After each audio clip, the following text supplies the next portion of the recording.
Sequels are a tough thing, with follow ups to interesting concepts and fresh new formulas often ending up feeling stale and overdone. In the horror genre, sequels are a dime a dozen and just as notorious for plunges in quality or bland repetition. I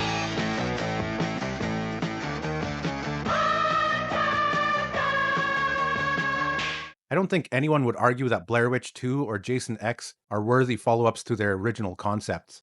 So, how does Smile 2, the sequel to a movie that got a lot of mileage out of creepy grins and a unique twist on curse movies, fare in this fraught territory of rehashed ideas?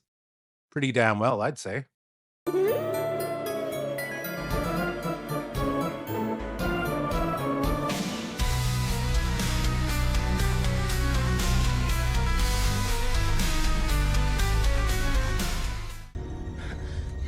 Guys! It's okay, he just wanted his machete back! Whew! Smile 2 picks up 6 days after the events of the first movie, with a frantic opener that quickly reminds the audience of the stakes and rules from the original. It's a fun sequence that very much retains the atmosphere of the first film and ends with a messy bang, letting you know that something different is on the way from here on out. But how different is it really? The core story arc is still there. Someone witnesses a traumatic event that allows the smile demon to latch onto them and wear them down over a week or so before they themselves meet a grisly fate. And then the cycle starts all over again.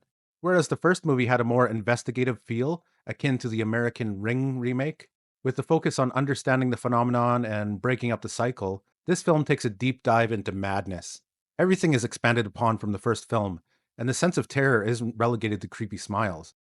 The smile phenomenon manifests itself in a much more metaphysical way this time around, from physical manifestations to nightmare filled flashbacks and reality defying visions, prompting the audience to question what is real and what isn't, as the protagonist is questioning the very same.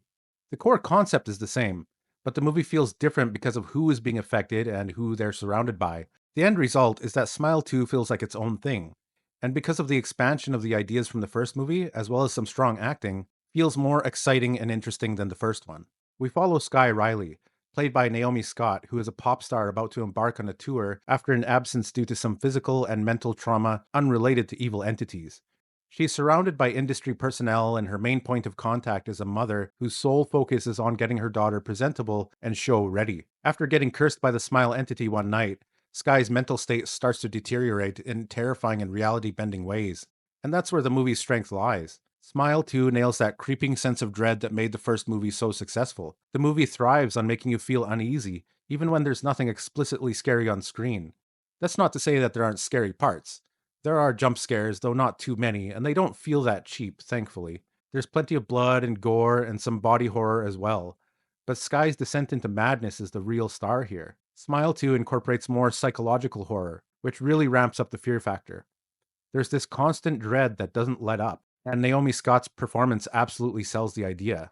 I've never seen this actress before, so I didn't know what to expect, but damn, she goes all out, and it works. Naomi has to do some heavy lifting in this film because the camera is on her for almost the entire time.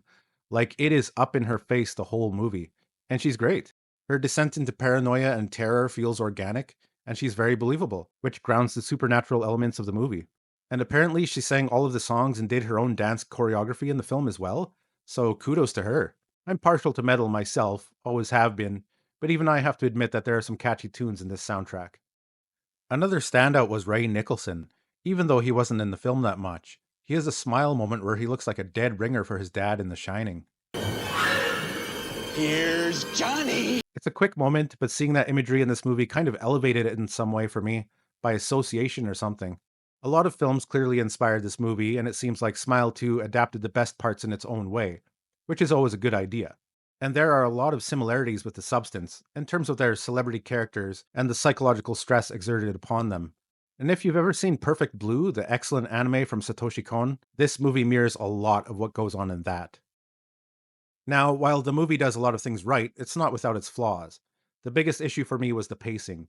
It does sag in the middle, and while it builds suspense, it sometimes feels like it's dragging its feet. I think about 20 to 30 minutes could have been cut, and it wouldn't have impacted the story. It would have actually made it a much tighter experience before the real terror kicks in. Some of the resolution feels a bit shaky, and while the scares are well done, some of them feel a little too familiar if you've seen the first movie.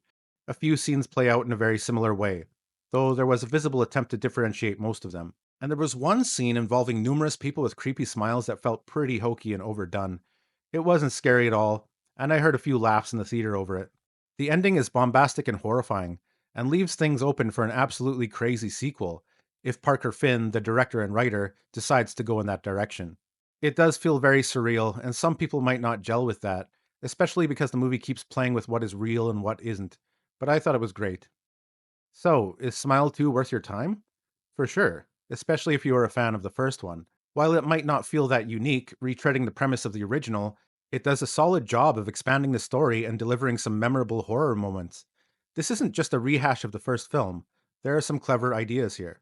The performance by Naomi Scott elevates the material, and the psychological tension is palpable throughout. I'd give Smile 2 a 7 out of 10. It's a great sequel that goes on a bit too long and treads some familiar ground, but it does it in its own way while improving on the original. Well worth a watch. That's all I have for now. Thanks for watching, and let me know what you think in the comments below.